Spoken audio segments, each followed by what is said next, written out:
there has been a comment circulating in the internet from Andrew Tate. If you have seen, like BJJ is not effective for street fighting. So, Yeah. what's your take on that? Is BJJ really effective in a street fight?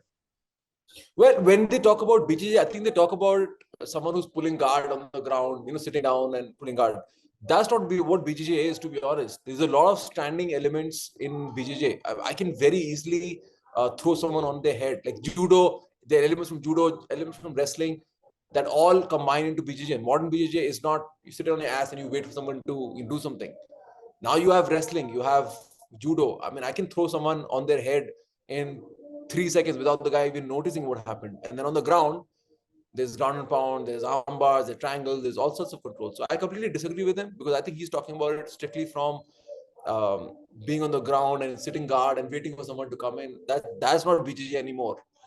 BJJ now is, single legs, double legs, throwing people over the head. It's brutal now. So I disagree with him. I agree with him that boxing and kickboxing are very effective. And again, my background is boxing, so I love it. It's completely effective. But at the same time, why do you need to do one? I mean, we're training all.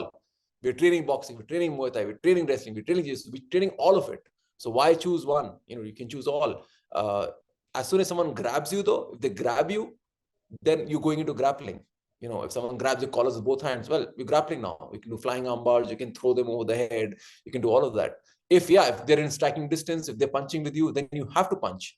I disagree with him that BJJ is not effective in a street fight. I think it's still one of the most effective martial arts. And when you combine it with the other elements, boxing, Muay Thai, wrestling, it's deadly. It's the best self-defense system in the world.